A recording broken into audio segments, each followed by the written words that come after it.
What's up guys? I hope you're doing well. I've got a fantastic new video for you today, and since a lot of my most popular videos on my channel are about travel or travel related, today is going to be all about India. And after having gone there at only 19 years old, pretty much by myself, not prepared whatsoever, made some questionable life choices. I definitely have a wealth of information to share with you guys, so here are my top 5 tips. Now, my very first tip is going to be a bit of a long one just because it was that crazy of a situation and I can't stress the importance of this tip. Take a plane instead of a train. Now, before I get into the reasoning for this, there are of course some exclusions to this, such as if you are taking a shorter journey from, let's say, Delhi to Agra or something like that, where it's like 3 or 4 hours to get there. That is fine. Get yourself a passenger ticket. It's obviously going to be the least expensive option. What I'm talking about is taking a train journey overnight. And I know this might just be personal experience. I'm sure lots of other people would say that they never had any issues with the trains in India, but I think I took probably at least six journeys by train because I thought it was going to be the best, budget-friendly option. I didn't mind, sleeping on a train overnight since that would save me a night of being at a hotel. I thought that I was really doing myself a favor by doing this, but that was not the case. So my first overnight train ride was from Delhi to Gaya, and I get on the train and I'm looking, for the number written on my ticket, and I find the room, and the room has 6 bunk beds, all very, very tightly cramped together. Now, I'm not at all complaining about the actual, cabin itself as in being cramped or dirty or anything like that. That's not an issue. I can pretty much sleep anywhere. What I'm scared and worried about is the fact that I am sharing this tiny little room with 5 other middle-aged dudes. Now, I did what I had to do, I made the best of it. I put on my bitch face. I pretty much made it obvious that nothing is going to be going down when, they tried to talk to me and all these kinds of things. But overall it was fine. It was just a little bit uncomfortable because obviously I am a bit of a circus attraction in India already as it is, but to just not have any other females in the cabin and, not be able to speak the language and a whole bunch of other factors, to be honest, it just made me really uncomfortable. So the train ride is already about an hour in, and I hear over the intercom that we will be arriving in Kolkata at 8 a.m.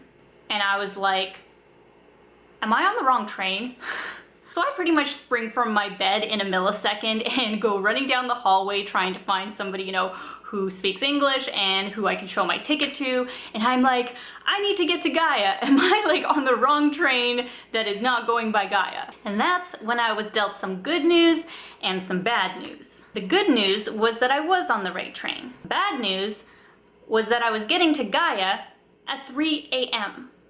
Don't already know, the train stations in India are very run down, they're not safe places to be hanging around in as is during the day.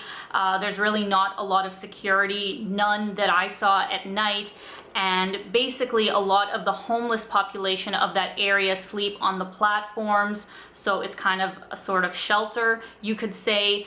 So you can imagine how weird of a sort of situation it was for me, being obviously the only foreigner, coming off this train with all my luggage. And I had read in my guidebook that Gaya is really not a safe place, especially at night. I was going to Bodh Gaya to an ashram, which was about a 40 minute rickshaw ride away, but I read in my guidebook that you should not be on the streets of Gaya until at least sunrise, so I thought it was by far the best option to just stay in the station. So what ended up happening from the most minor to the most major was obviously a whole bunch of the locals kind of staring at me uncomfortably, peddling me for money or things, stuff like that. That I can do with, that's fine. Then I got some guys who were harassing me a bit more than that, which made me really uncomfortable. But then the worst part of it all, which kind of happened towards the end once everybody kind of calmed down and, sort of left me alone and the station was quiet. I had kind of found my own little spot to sit in, and I was just reading my book. I ended up having a guy come sit down right beside me when there's a whole bunch of other places to sit, but he had to sit right down beside me. And he ended up, after like, I don't know, 10 seconds of just like quietly sitting beside each other, he ended up pulling out a sort of blade that he proceeded to scratch right beside me on the asphalt bench. First, I didn't know what the fuck to do. Like, I didn't know why this guy would be doing this other than some kind of obvious ill intent. But basically what I decided was the best option was to put my animal skills to the test and not show fear. So I sat there for a good 10 seconds pretending like I'm still reading my book, like nothing's wrong, this isn't crazy at all. And after that, I just like slowly got up. I didn't look at him at any point in time. I just like put on my bags, put my book away, and just like slowly walked away and didn't stop. So my number one top tip above everything else is to really take a plane instead of a train wherever you can. I took a whole bunch of flights in India, and every single time I had a really positive experience, and honestly it was still really budget friendly. Like, sure, it's $20-30 more expensive than the train, but like, my god, it is worth it. It is worth it. Tip number 2, wear appropriate local clothing. Now, whether you're a guy or a girl, it doesn't matter. If you're a foreigner and really look like a foreigner, you're already going to be drawing so much attention to yourself, so don't make yourself a sort of target by dressing really skimpy or something else really extravagant. If you want to bring some clothes from home that are just like really loose and, you know, cover your entire body, that's fine, that will work just as well. Something that I found to be quite helpful was to actually buy the clothing there. Not only did it help me like fit in as much as I can fit in India, but I think it automatically kind of gave anybody I met a sort of positive sort of, you know, first impression that, you know, I was trying to kind of integrate myself into their culture, to have, you know, respect for their sort of, you know, morals there. So I also just really liked the way the clothing looked, and it was really fun to kind of, you know, dress differently for a couple months. Yeah, I just found that a really good tip, and I found people were on a whole just that much more welcoming to me. Number 3, don't eat meat. No, I'm not just saying this because now I'm more or less on a vegan diet. I'm saying this because you really don't want to be eating the meat in India. You're already running the risk of getting sick with some of the water you drink or some of the other food that's not properly sanitized. But if you eat the meat, you are honestly just asking for trouble. I was eating meat when I went to India, but after I was like in a taxi going somewhere and would see butcher shops where in plus 30-degree heat, they were hanging this meat outside and having like a whole bunch of flies and bugs all over it and then selling it, I was like, nope, nope, nope, no thanks. So unless you feel like getting food poisoning, I would highly recommend against it. Number 4, don't trust the pictures. What I mean by this is that if, let's say, you are going to be booking your accommodation when you're already in India and, you know, you're just looking at pamphlets with pictures of the places inside, or let's say you want to do some kind of event and you know, they're telling you all about it in this book with a whole bunch of pictures that don't look at all like what you're going to be getting. So my recommendation would be to really just check the reviews before you stay anywhere or even doing any kind of event.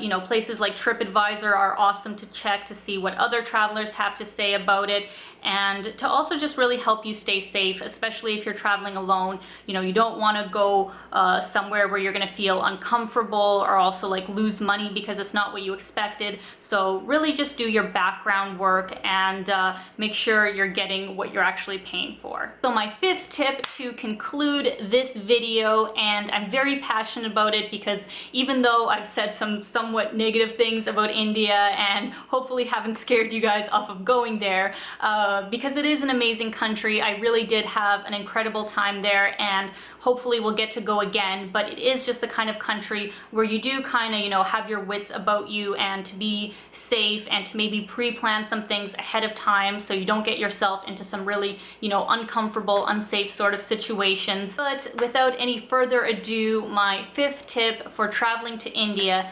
is to do a spiritual retreat. I know this might initially not be everybody's cup of tea because some people don't believe in, you know, religion or spirituality whatsoever, or on the other spectrum are so religious that they're not open to anybody else's viewpoints. But honestly, if you can for a minute just take down those prejudices and be open to other ways of thinking and, you know, new ways of applying information to your own life, you can definitely get some amazing things out of it. Really just exploring your own being and, you know, trying some new things that you wouldn't normally get to do back home, and, you know, learning from the best, you could say. So whether you're looking for something like yoga or a Buddhist retreat, a Hindu retreat, my experience was basically the tip of the iceberg.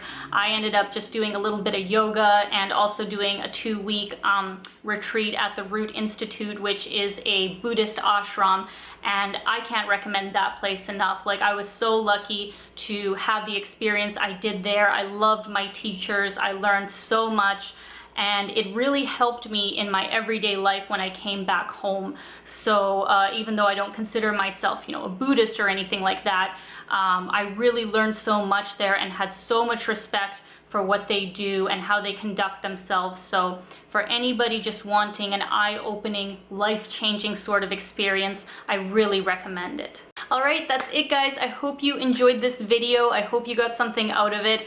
Please comment down below if you've ever been to India and your experiences, or if you want to go there and what you want to see and do there. I would love to hear all about it. If you did enjoy this video, please give it a thumbs up and subscribe to this channel if you already haven't. But until I see you guys next time, keep being your own kind of beautiful, and I will see you soon. Bye guys.